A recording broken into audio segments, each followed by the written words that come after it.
Welcome to Nerds Amalgamated, a podcast that covers the latest events in science, pop culture, and gaming. I'm the professor, aspiring game developer, sci-fi aficionado, and completely and undeniably a geek trying to take over the world. I'll be breaking down the news from tech to gaming. I am the DJ, a humble nerd, a big weeb, and a watcher from the halls of the multiverse. Just kidding. Anyways, I'll be breaking down all things comics to movies to anime. Join us and stay hydrated as we quench you with witty banter, unintentionally hilarious hot takes, and trivia more fun than a night at the pub, courtesy of Nerds Amalgamated. Welcome back. We've got another great show for you this week. We're talking about the wild drama behind Disco Elysium's multiple spiritual successors, Ben Affleck and the creator of JoJo's Bizarre Adventure talking about AI, and rats driving cars. But before we go on to our topics, do you want to do an update on the the social media ban that's coming to Australia? Yep. Last week we spoke about a social media ban that the Australian government wants to implement that will ban anyone under 16 from using social media. We spoke about how that's an extremely broad definition and includes sites like YouTube. And even though they said that there wouldn't be exemptions, there's now an exemption for YouTube. Okay, so what was the reasoning for that though? Like, how did they get away with it? Well, it's the government. They make the laws. They can probably just make the law whatever they want.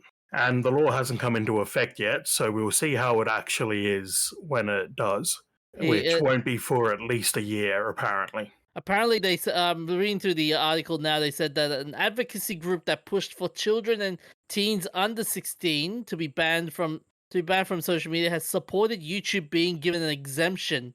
And the reasoning was using YouTube for entertainment and educational purposes. I think it's fair enough. It's where people pretty much learn how to do things. I learned to change the oil of my car. That's one of the one of the directors of the 36 months campaign said. Yeah, it is a very educational site. It's just that it's not a very well moderated site. Yeah. There's no human in the loop, which is where we get a lot of problems with it. On the other hand, it does seem to be relatively effective at stopping questionable content from being uploaded. Yeah, it's gonna be really hard to go through a question to post a video on YouTube, especially as a kid. Like if you want to go like, hey, this is a crazy stunt I'm going to do, guys. That's probably a good thing, but it's good to see that they'll keep access to YouTube for the educational value. Yeah. Also, I don't think there's much educational value behind some of the other social medias, like Facebook has got minimal educational value. I've tried to join as many groups that would be educational as possible. Like I've got I need to renew it. I had a radio license. So I joined a bunch of radio license and electronic engineering groups. Okay. And even then, it's not the best site for learning stuff. Even with the life hack videos they post, you see on the Reels side? Every single one of those I've seen has been something ridiculous. I even posted some of the. There's a woman that's doing like videos on soldering irons. Have you seen those? Yeah, you shared those with me. Yeah, what do you think? That's great. Although she's still bought out by Hacko. To be fair, literally every professional soldering YouTuber I've seen brags about that Hacko, so they must be something special. But for the amount of soldering I do, I get by with a pine saw. Okay. Which costs like $50, I think. Yeah, that's fair. So they also said here the legislation was released on Thursday morning. The senators quickly pushed for the inquiry to scrutinize detail and bill in further detail. The government agreed that must report back by Tuesday. So the communications minister said that social media has caused young people to cause too much harm by saying the bill puts the onus on social media platforms, not parents or young people, to take reasonable steps to ensure fundamental protections are in place. Not much has been said, but yeah. Yeah, we'll see what the final form of the law looks like. I think we'll probably do an update when that happens. Hmm. Moving along to our first topic, Yep. Disco Elysium. Have you ever played it? I haven't played it, but I've heard some great things about it. Like Yeah, how it's a very philosophical detective RPG game. And it came out in 2019 with a final cut with full voice acting releasing in 2021, which is wild because there is a lot of text in that game. Then in 2022, the ZA/UM, I'm not sure how you're supposed to pronounce that, Cultural Association, which is not the company ZA/UM, but was a group of developers who helped found the company and were behind Disco Elysium, dissolved. Oh, did they say why? Yeah, the post by Martin Luiga, who's one of the members of the Cultural Association, said that it's because it no longer represents the ethos it was founded on. Okay, that's ominous. That sounds very ominous. Well, he says that it was a successful organization, so I don't think it's as ominous as it sounds, but more that they couldn't continue in the state they were in, which includes a lot of the major developers behind Disco Elysium leaving the company, ZAUM company, involuntarily, which I don't know. I haven't been able to find a source on whether that means they were fired or made redundant. Was So this basically, everyone involved with the original game has left ZAUM as of 2022. Wow. Was this before COVID or was this after COVID? The exodus. Do you really have to ask that question? You know when COVID was. It's not ancient history. I feel so old. 2022. Come on, COVID-19. I'll give you a hint. Oh, okay. Yep. That was one hell of an exodus. Yep. Fair enough. So yeah, I don't know whether the company was affected by COVID or if they were fired or what's going on there. But there was a lot of drama behind the scenes apparently because the team who left ZAUM have split up and formed, I think, 3 different companies to make a spiritual sequel to Disco Elysium. Oh shit. So ZAUM was actually working on a sequel to Disco Elysium called X7, which seems to have been cancelled now that the remaining writers and developers have left ZAUM. So the former staff founded 3 companies, which tells me there was some drama going on because otherwise why wouldn't they get together and form a company themselves together? So there are now 3 companies, Summer Eternal, Dark Math Games, and Longju Games. What the hell? That makes no sense. Please tell me all their their mission statements and their rules and regulations are all the same as well, huh? Well, they're all working on a similar projects.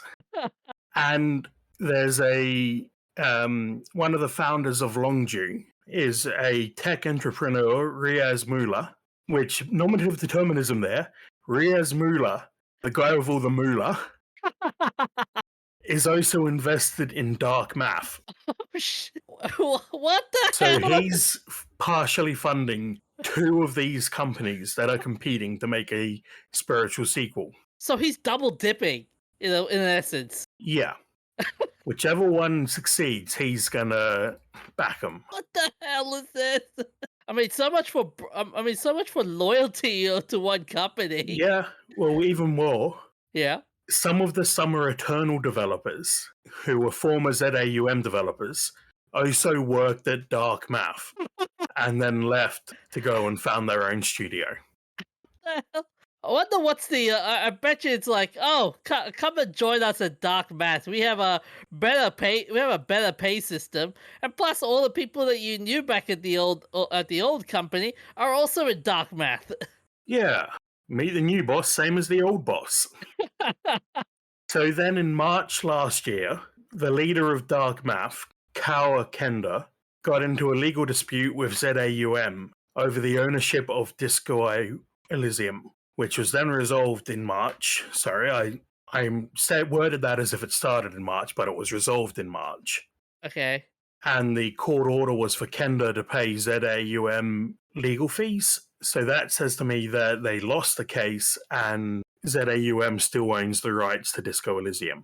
But the company's dead. No, the company's not dead. It's still around. Just all of the core team who worked on Disco Elysium are gone. Ah, okay. Fair enough. Fair enough. So Dark Math are now working on a detective RPG called XXX Night Shift, which looks a lot like Disco Elysium, and probably is going to be a lot like Disco Elysium, considering a lot of the same names are there and are working on a successor.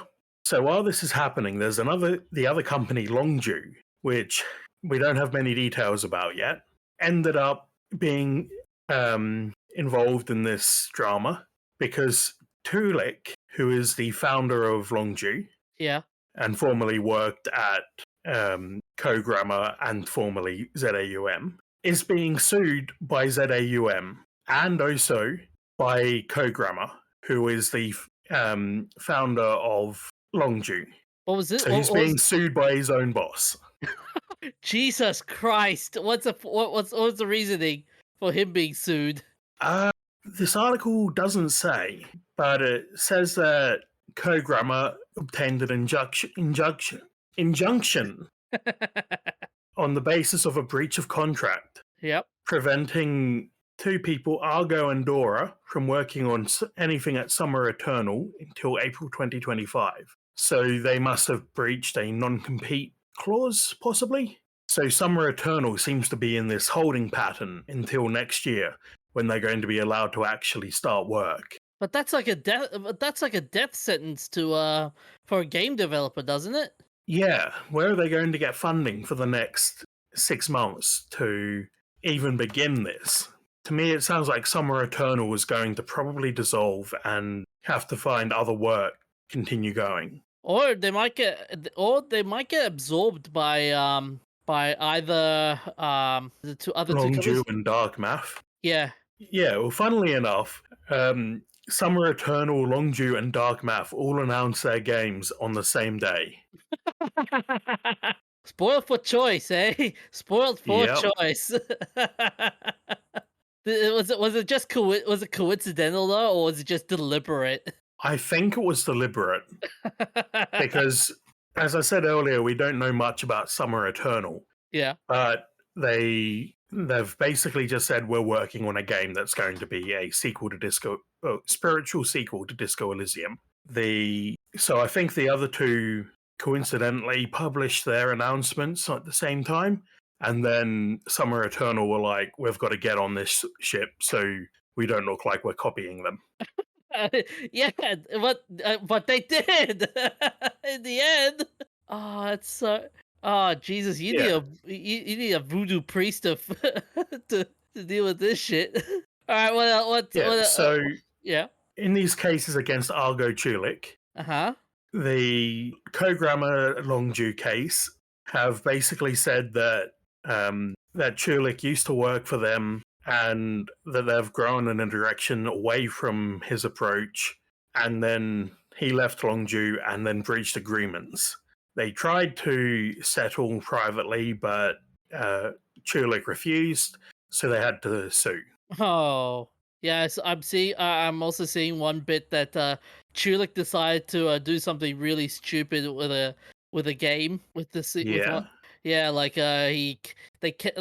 Chulik allegedly demoed. Oh, no, he demoed. Oh, yep, sorry. I suck at this. He demoed the cancelled Disco Elysium follow-up, codenamed X7, to Starfire a USB stick containing a playable 20-minute build. Yeah, so that's what ZAUM were working on before everything fell apart and everyone went to work at other companies. Yeah. So whether we ever get X7, we don't know. The other case against Chulik by ZAUM, which I see now in this article I missed when I skimmed earlier, it's Zaum Studio Limited as its business name. So it could be pronounced Zaum, I guess. Another way I don't think I said earlier, who are claiming breach of contract, breach of confidentiality, and copyright infringement. So it looks like this all ties into X7 because he was showing off X7 outside ZAUM and they wanted their confidential material back. Makes sense. Yeah, that makes sense. Yeah. I mean, you worked in their company property and you did something, so it's technically the company's. So that makes sense. Yeah, usually it works out to be the company's property no matter what you did on it. So you can't just take it with you when you leave. And then it gets really wild, though. Oh, yeah? Because while working at Dark Math, Chulik accused Kao Kenda of showing naked photos of Kenda's ex-wife to him and other staff at the studio. What? So what? now we've got accusations of revenge porn? Bro. Bro, are you kidding? What the hell? Oh. And Chulik claims that this is the reason why he left Dark Math. Oh, what the hell? Apparently, Kenda wanted his ex-wife to be a character in Triple X Night Shift. Oh. Oh, shit. That's one hell of a justification. Yep. So then we get the writer and art director, Robert Kurvitz and Alexander Rostov, who were fired from ZAUM in 2022 and are now working for Red Info, which is backed by NetEase. Oh, shit. Oh, Out of nowhere, a fourth challenger appears. What the hell is going on? This is as crazy as the Blizzard story. Oh, shit. Yeah, I'm starting to think the gaming industry is a wild place. Uh-huh. I mean, the gaming industry was a wild place in the 90s, but I think now it's just what the hell, kind of wild. Oh, any more? There has to be more to this. There has to be more to this. Well, that's about all we know so far. Okay. Whatever's happening, we know that Summer Eternal has to wait 6 months before they can start working on their game in 2025. There's lawsuits going on. The ZAUM aren't being forthcoming with information about what they're doing next. It's now been 5 years since the initial release of Disco Elysium, and they haven't actually said one way or the other whether they're working on a sequel or a new game or anything. Long Dark has apparently released a single piece of concept art. What the hell? Yeah. So they're obviously just beginning. And Dark Math's Triple X Night Shift has a trailer and screenshots. So they're the most advanced, it seems. Okay, the big question is going to be, once these 3 games come out, which is going to be the canon sequel to Disco Elysium? None of them, because nobody has the rights to do that except for ZAUM. Okay. But what if ZAUM goes like, you know what, we're gonna out of you 3 bozos, we're gonna give funding to the one that made the best. Do you reckon that will be determined as a canon, if that's the case? Well, I suppose it's possible. Like, there's no reason ZAUM couldn't contract one of these companies to make a sequel. These shocking details that you just set out, it paints a very interesting picture on why the gaming industry is doing so badly at the moment. Well, this is just one indie developer.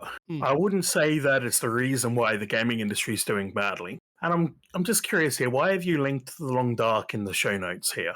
Oh, it's the concept art you were saying. Oh, no, that's not for Long Ju.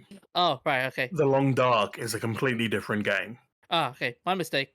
Yeah, but this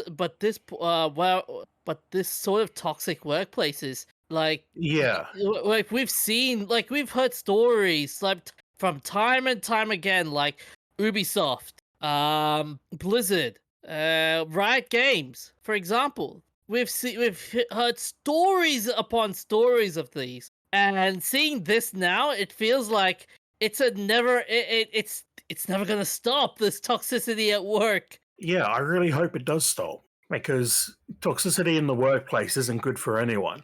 And what's worse is the fact that the gaming industry is laying off so many people. This sort of this report, it gives a bad rap to the gaming industry. Right, so you reckon this sort of drama is just giving people a bad impression? Yeah, would you agree? Or like, I mean, Yeah, yeah, I'm wondering when the next EA Spells letter event will be. oh no, oh boy, I don't want to think about that one. Yeah, so the EA Spells letter Hmm. was from I think 2006. A spouse of an EA worker wrote a letter basically detailing the crunch and toxic workplace drama that was going on at EA at the time. So yeah, I hope this isn't scaring people off from becoming game developers. And I Anyway, hope. Oh, I should oh, credit that article. Most of the information came from an IGN article, which is in our show notes. okay. Since Thank you. I wasn't reading it word for word, but I was basing most of it off the article. Yeah, yeah.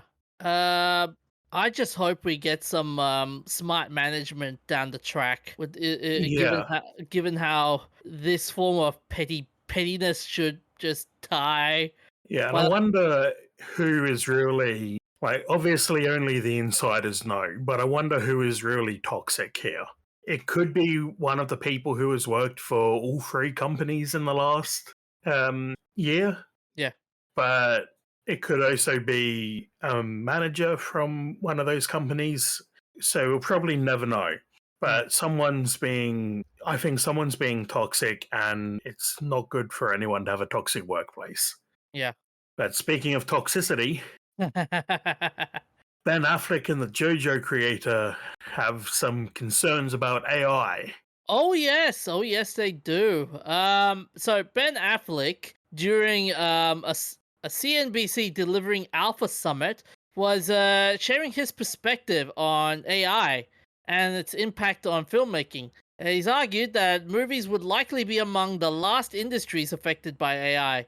And while acknowledging AI's capacity to imitate existing content, Affleck emphasized its ability to create truly original art or replicate human creativity and taste, critical elements of filmmaking. Affleck described AI as a craftsman at best, capable of lowering production cost and streamlining technical tasks, but lacking the nuanced judgment required for storytelling. He highlighted that collaboration between actors and the human ability to discern and construct are beyond AI's current and foreseeable capabilities. However, he experienced concerns about the visual effects industry where AI is already reducing cost and altering workflows. So, and one of the quotes he's basically said was, AI can write you an excellent imitative verse that sounds Elizabethan, but it cannot write you Shakespeare. Yeah, I think that at the point AI is at the moment, Hmm. it's good for concepts.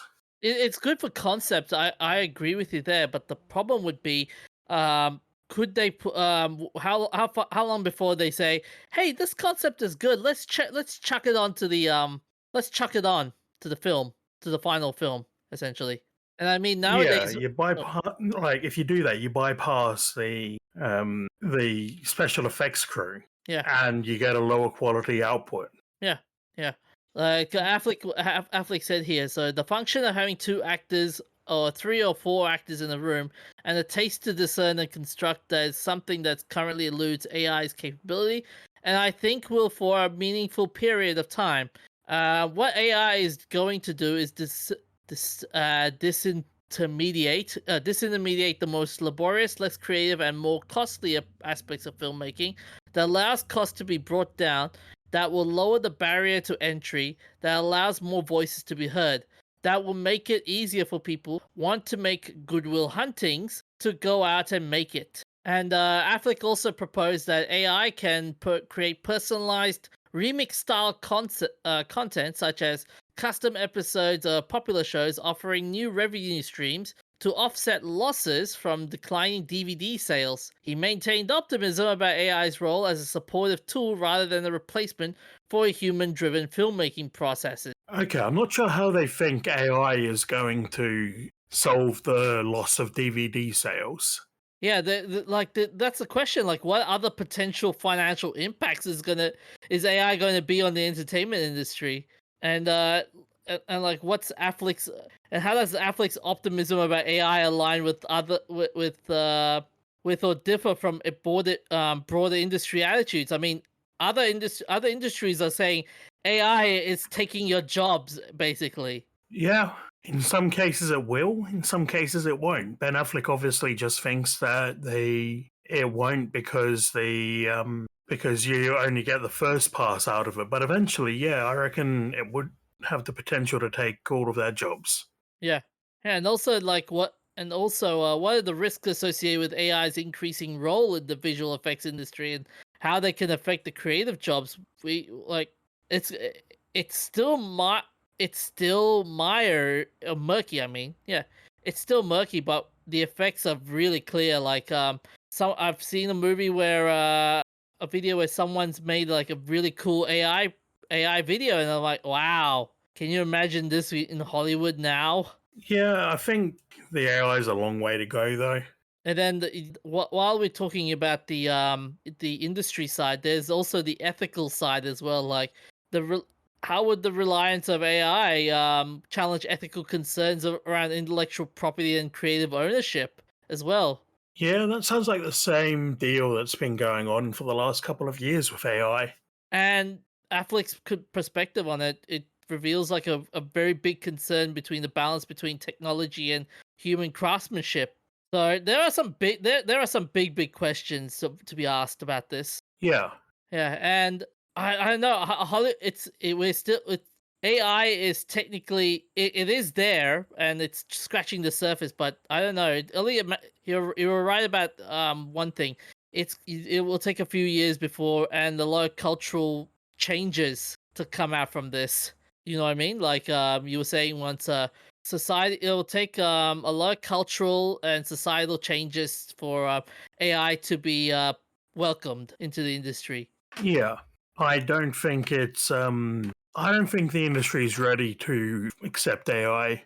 Yeah, and interestingly, that's the similar sort of concern with the creator of JoJo's Bizarre Adventures, Hirohiko Araki, said as well in terms about the impact of generative AI on the manga industry, where he's highlighted two major issues. One is the ability of AI to mimic artistic styles with alarming precision, and the potential for widespread copyright infringement. So Araki recounted encountering an AI-generated image that imitated his distinct style so closely that it could have been mistaken for his work, especially pieces created many years ago. He described this phenomenon as a quote societal evil and has warned of a future where fraudsters and AI-generated counterfeits could dominate, undermining the authenticity and integrity of art and storytelling. He noted that this could lead to significant challenges in differentiating original works from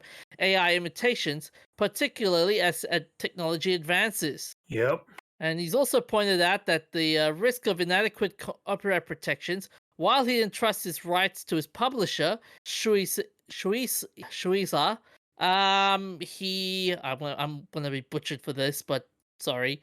He emphasized that many artists might not manage their copyrights effectively, making them vulnerable to exploitation. Araki calls for legal measures to regulate AI-generated art, but expressed skepticism, noting that laws could not end up favoring exploiters over creators. So that's going to be an interesting one as well. Yeah, I'll be interested to see how they handle scammers using AI. Oh, dude, I can totally see it now. Like, can you imagine the scammers you see on Fiverr, for example? They're probably already using AI to generate a picture for you. Yeah, and and you're right, there are some questions to be asked about this. Like, for example, what ethical concerns would arise from AI could replicate an artist's unique style with near perfect accuracy? Well, they've been able to do that for a couple of years now. And also, like, what can AI ever truly replicate the emotional and cultural depth found in works like JoJo's Bizarre Adventures? Not yet, but maybe one day. Yeah, that's true. That's true. That's true. Although a one I was thinking a one way they could these art styles the Araki's art style, for example, can be protected if like publishers, for example, have their own like anti AI AI software. Well, not AI finding software, like how universities find if there are if their students are using AI, for example. Like that could work, wouldn't it? Sorry, run that by me again. You know how universities have software to catch students using AI for when if they for writing assignments and whatnot. Yep. Yeah, why don't manga publishers have that? Um. I mean, it could be. Well, the thing is, it's difficult to do correctly. Hmm. It's very hard to prove that. Very hard to prove that somebody's used AI. In fact, there was a magazine that published sci-fi stories. I don't remember the name of it. It shut down submissions a year or two ago because they were getting so many AI submissions and they just couldn't find a way to filter them. Oh yeah, I found it. It's Clark's World. Yeah, that's the one. So it could be a cost issue then. Like I mean, it might not be cheap.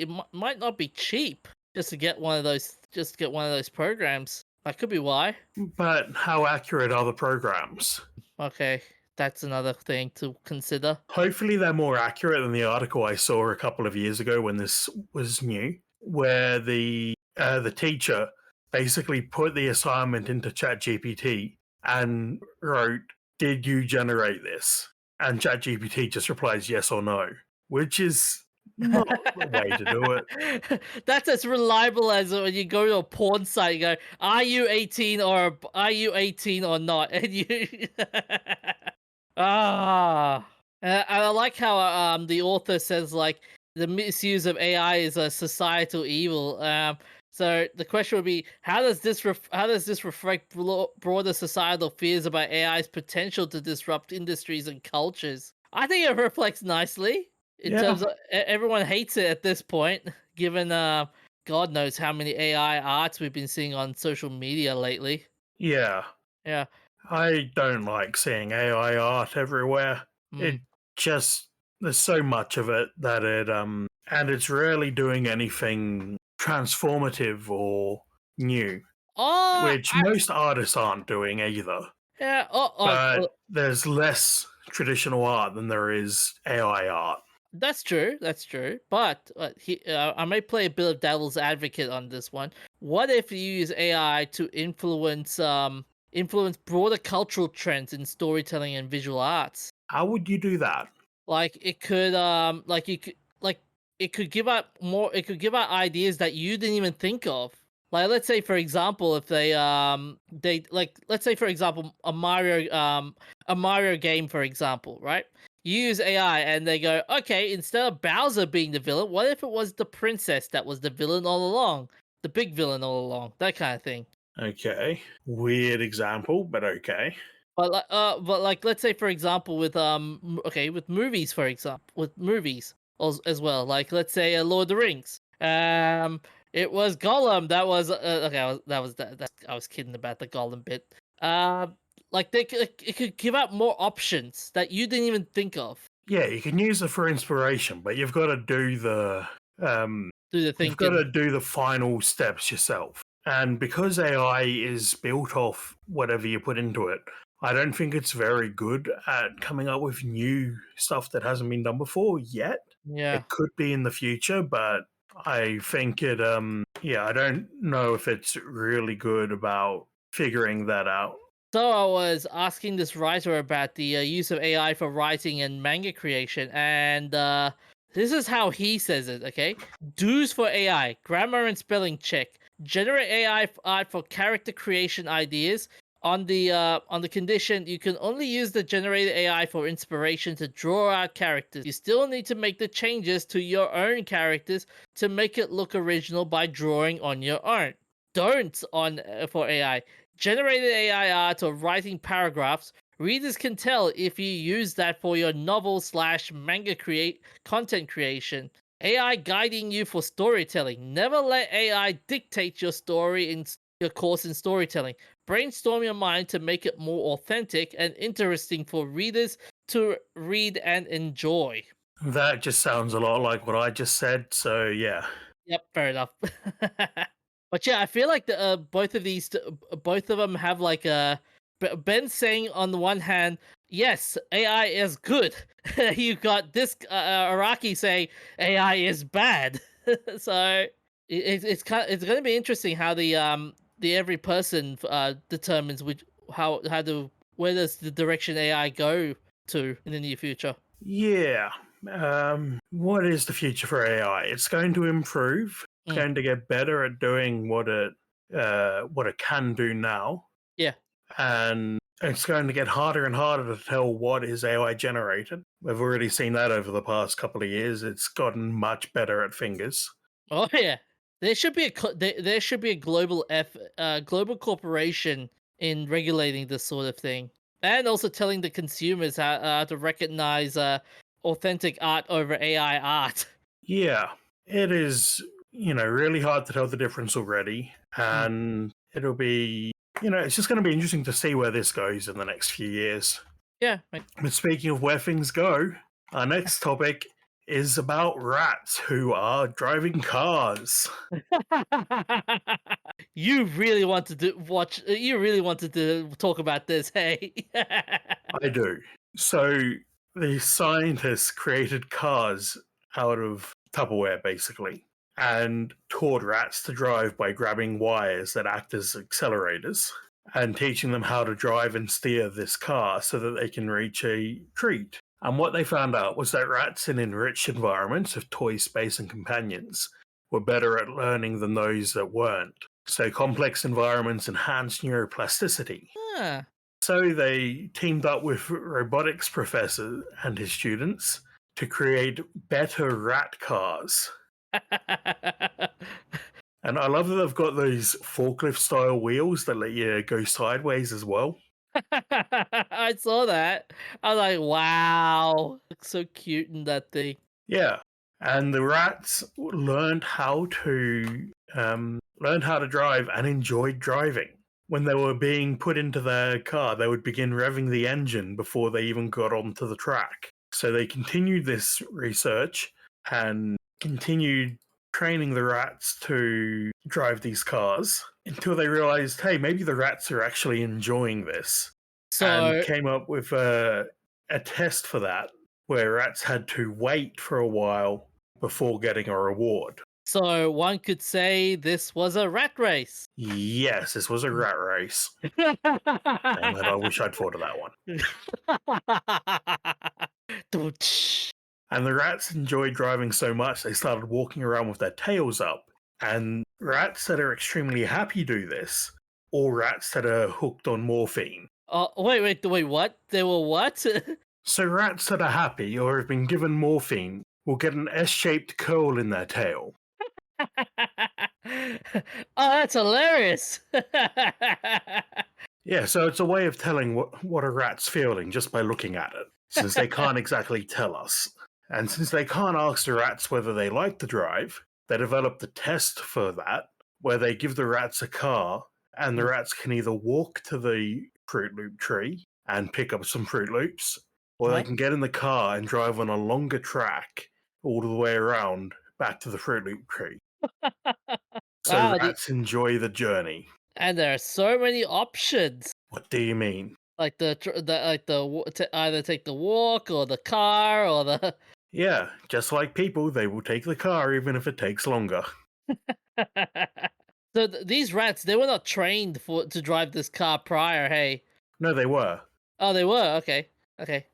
How though? That would be an interesting question. How would you train a rat to drive a car? Well, you've got a rat in a car, and it wants to get to point B to get a treat. Yeah. So it will pull the lever. There's videos of it on the article. Did they also say like what mechanisms were used to measure the rat's enjoyment and stress levels for this? Mostly just that they prefer to take the car, Hmm. which reminds me of, and that their tail is up. Oh yeah, But it yeah, yeah, reminds me of how bees enjoy playing with toys. yeah. There's an article from a year or so ago Hmm. about an experiment that they did where bees passing by a ball would stop and play with the ball before moving on. Nice. So, what other results did this whole thing come out with? Well, it's sorry on with our shout outs. Had to include this one because the DJ's a huge weeb.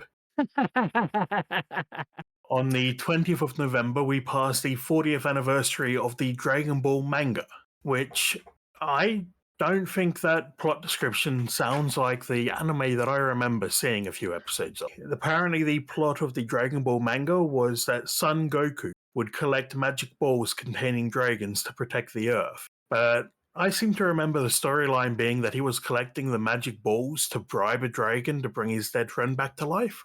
That's later on. That Okay. that gets late. That's later on. But yes, the initial plot was basically like, oh yes, I am going to find these magic balls and protect the Earth. The phrasing sounds really bad, right? As the moment I said that sentence. Yeah, I'll leave you with that. So, Dragon Ball is one of the most successful manga series of all time, selling more than 260 million copies worldwide, according to the publisher. Apparently, the English language releases have been edited to remove nudity, racial stereotypes, and other content. Yeah, yeah, yeah. Damn localizers. It's 40 years old. The world has changed a bit. Just curiously though, speaking of franchise, speaking of being so famous, did you ever watch the Dragon Ball live action? No, I didn't, but by all accounts, it's terrible. Yep, it was so bad. I think even the lead actor apologized for saying it was such a crappy movie. I'm sorry for making you watch that. So apparently, Dragon Ball was inspired by kung fu movies like Bruce Lee and Jackie Chan, and was also loosely inspired by Journey to the West, which we're seeing a lot of new Journey to the West inspired content come up recently. And on the 21st of November 1969, the first permanent ARPANET link is established between UCLA and SRI. ARPANET was the predecessor to the internet. So this was the first permanent link between the Stanford Research Institute and University of California in LA, I think it is, but I don't see the name of it in the notes here. Yeah, it is University of California, Los Angeles. Yeah. The first successful connection on the ARPANET was made between the programmer Bill Duval at SRI and UCLA student Charlie Klein at 10:30 p.m. PST on the 29th of October 1969. Klein connected from UCLA's SDS Sigma 7 host computer to the SRI's SDS 940 host computer. He typed the command login, which then immediately crashed the SDS 940. About an hour later, after adjusting parameters, they tried again and successfully logged in. The first two characters successfully transmitted over the ARPANET were LO, and it wasn't until a month later that they established the first permanent link between the IMP at UCLA and the IMP at Stanford Research Institute, which I assume is another kind of computer. I'm not aware of any IMP computers though. Oh, it's actually it's a interface message processor. That's what IMP is. You see, you gave me a full 20,000 words on Dragon Ball, and you give me 2 paragraphs on the first computer internet connection. Yes, there was not much info on that Wikipedia article. And a more recent one on the 21st of November 2019, Tesla announced the Cybertruck with its unbreakable windows, which shattered during the demonstration. Oh yeah, that was a funny moment. Yeah. I like the thing that I like. The funny part about it was what Elon said afterwards about the whole event.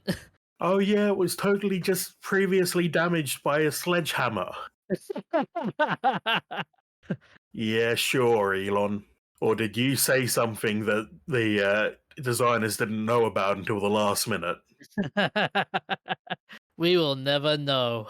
Well, it's probably the latter because he's got a habit of announcing things that aren't actually true.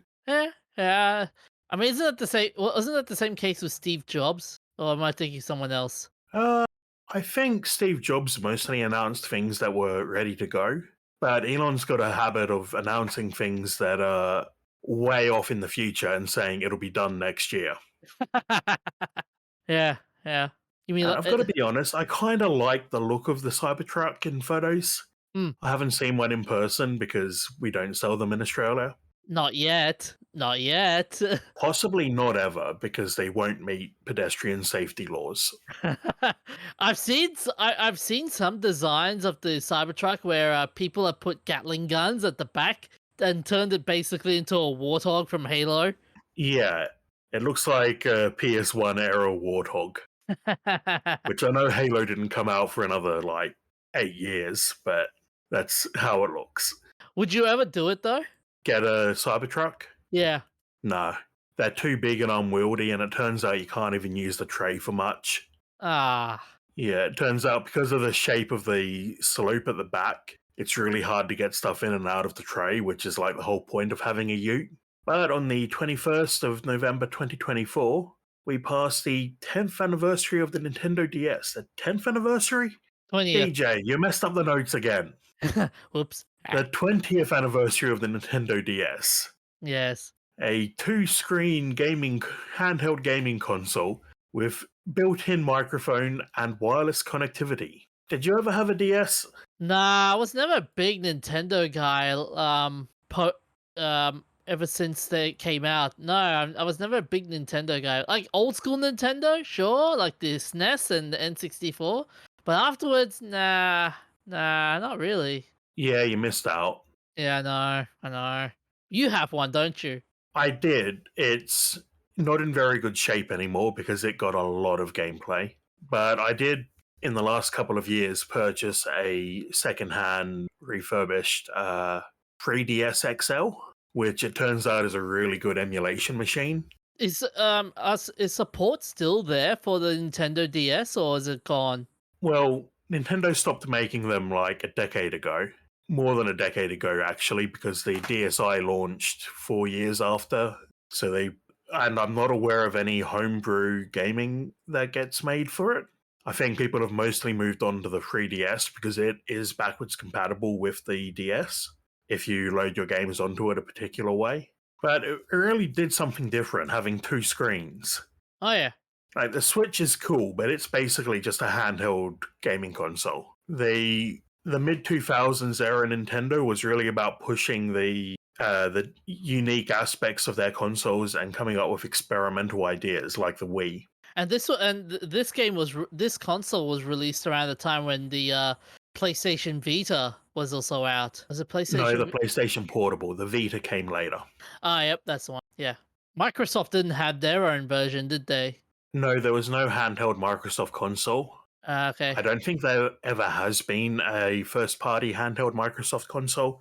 We've got things like the ROG Ally now that run Windows, but none of them are officially Microsoft. There are rumors that Microsoft is working on a handheld PC for Xbox games in the near future, but we'll have to wait and see. And another shout-out, we've got a lot of those this week. Yep. The 40th anniversary of Supergirl, also on the 21st of November. A 1984 superhero movie directed by Geno, probably? Swag? I don't know. Now you have to experience what I have to deal with. Yeah, usually I try to arrange it so that you get the complicated names. So the movie starred Helen Slater as Supergirl and had Mark McClure reprising his role as Jimmy Olsen from the Superman movies. When purchasing the film rights for Superman the movie in the 70s, Alexander Salkind and his son Ilya also purchased rights to Supergirl. She was intended to debut in Superman 3, but her plotline was removed. The original plot was to center around Supergirl rescuing Superman, who would be her cousin and mentor, but the film was rewritten after Christopher Reeve chose not to be involved. In the comic book, it's also the same story of, Supergirl is actually Superman's cousin. Dolly Parton was offered $7 million to play the role of Selena, but turned it down because she didn't want to play a witch. Can you imagine Dolly Parton in a Superman movie? Yeah, I believe her. She's too nice to play a witch. I know. Howdy, y'all. I'm the evil villain of Supergirl here. And for our wacky movie, Oh, on wait, the hold on, you missed oh, you something. haven't given me any space to put that in. The messed up moment. Of course, I missed that. You've given me like one line in the notes. So, what is your messed up moment? So we were so earlier on you were talking about Dragon Ball and the manga and how and all the nice things. So I come up with a messed up moment of my own in the spirit of Dragon Ball, and that is the first death in Dragon Ball, and it was the death of Krillin. For those who do not know who Krillin is, he's the short guy who has a bald head. That was a friend of Goku, and he was killed on the tournament arc on the 22nd Tenkaichi Budokai, which after the tournament concludes, Tambourine, who is one of Piccolo's sons, kills Krillin in a bid to steal Goku's Dragon Ball. And when Goku reaches the scene a bit too late, he arrives to witness Krillin's lifeless body on the ground. And the reason why it was so messed up because this is the death that shifted the tone to a very dark tone in the series. Okay. Yeah, and that was the one. And after this death, Krillin went on to die many times. All right. Well, on to our wacky movie, The Mole People, from the 21st of November 1956 in the US. And we picked this one because the makeup is ridiculous. You know, I saw that picture. I saw that poster again. That face looks like the Silence from Doctor Who. Can you see it? Kinda.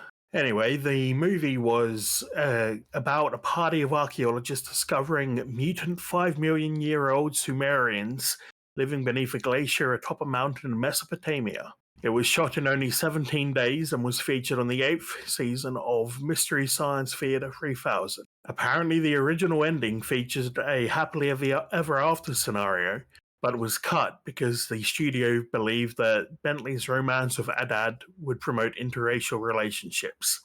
And this was the 50s in America, and that did not fly. God, the 50s was stupid at times. Yeah. As progressive as we like to think we are today, people in 50 years will probably look back at us that way too. Yeah, yep. And the Mesopotamian history presented in the movie is loosely based on Pan-Babylonianism, because both Sumerian and Judaic stories describe the same events.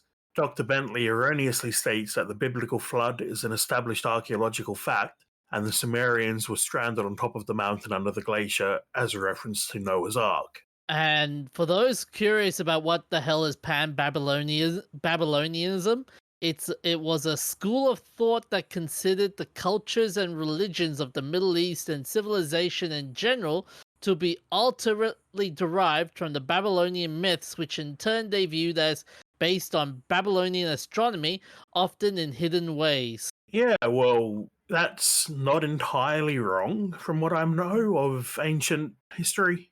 But that's all we have for you this week, so where can they find us, DJ? They can find us on social media, they can find us on Spotify, iTunes, iHeartRadio, and all the other audio platforms. They can also... Wait, we're on iHeartRadio? Yeah, we have an iHeartRadio as well. We're everywhere! Now all we need now is Jeff Bezos to pay us so we can be on Amazon Music. And Lord knows that will ever happen. Yeah, not likely. Anyways, yeah, we're everywhere, and we'll also have an announcement. We'll also be in another famous social media app soon. More details will be coming out shortly. Keep your eyes peeled. So look after yourselves, stay hydrated, and we'll see you next time. Stay happy, stay nerdy. See you guys. Here we go!